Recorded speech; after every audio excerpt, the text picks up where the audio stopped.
dufcaddii saddexaad ee ciidamada jamhadda SAC ayaa tababar loogu soo xidhay xerada Dhuumoodle ee duleedka magaalada Buuhoodle. Caddani ayaa loogu magac daray Ismaaciil Mire halgamaagii hore ee daraawiisheed. waxaana ugu horreyntii halkaasi ka hadlay gudoomiyaha jamhadda SAC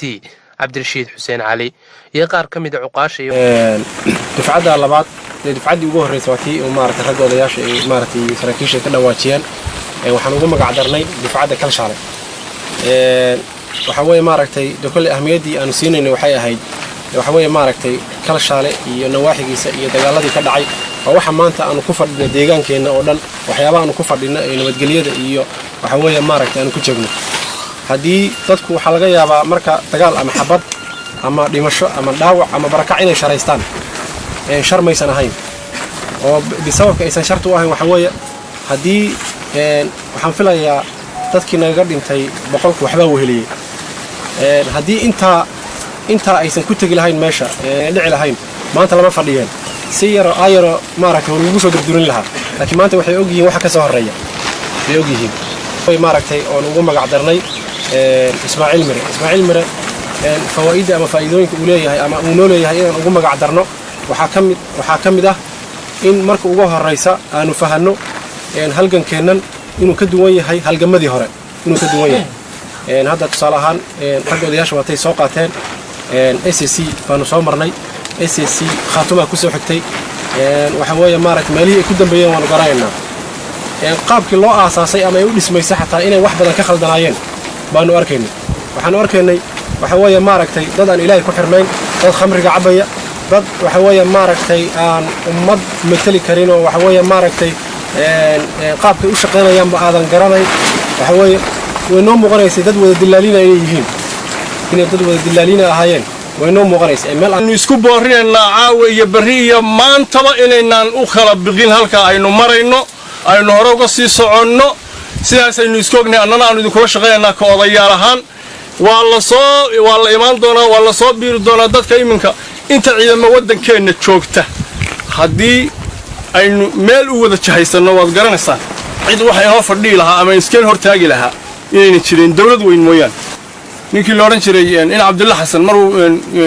Soomaalida gabay ku cabiray wuxuu yidhi tol duloobay oday doorana loogu dawgalay marun baa duqaydii xumayd dana badhaafaanay baldo rag carab duuban baa dib u guhaadoonay waxa la rabaa odayaashii hore waxay xumeeyeen ka guhaadoonno oo soo celino waxay xumeeyeen walaal ku soo celino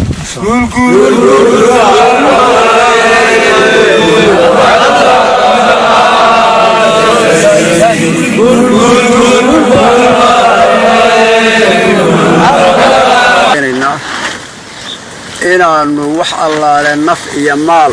muruq iyo maskax iyo maal waxaanu hayno isku kiin garab taagno asbuuc idinla joogno rumoodkiina qaadano markaanu idinka maqannahayna waa idin maqannahay markaanu idinla joognana waa idinla joognaa taana ogaada ciidan Soomaaliyeed baad tihiin oo ciidan qaran baad tihiin haddaad ciidan Soomaaliyeed maqasho waa ciidan qaran markaad Soomaali ka tagtaana ciidan waxaad tihiin SAC yaa tihiin oo ciidan Soomaaliya sanadii cayn u shaqeeyo ka tirsan baad tihiin oo Soomaaliya hoos tagaya wax ka soo kayma tiidin marka saddexaad ciidan buu hoolaati waxa shaarkiinu isugu eegyahay madaxiinu isugu eegyahay tababarkiinu isugu eegyahay aad macnihii ilinka uga soo wada baxdeen inaad mid kaliya noqotaan dafoorka waxaa noo yeeray ciidan reer leeyahay meel degan ciidan reer lagu magacaabo meel degan ciidan beeleed qabiilaysan qabyaalad burbur yaalow oo tolow oo xigaalow waxaan leeyahay inta kale inaga maqana waynu u ubataynanaa waxaynu ugu baaqanaa midnimo dhulbahante gobolada SAC in gumaysiga iyo cadawga haysta ee jawlka ku haysta ee dabaqoodhiga horgalku uu hor socdo sidaynu uga qaban lahayn guul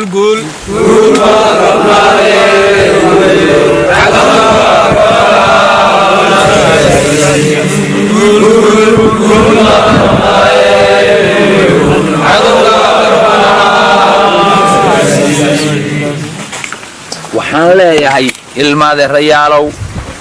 waxaan boqolkiiba boqol idin mahad celinayaa waxa juhdiga badan ee aad soo marteen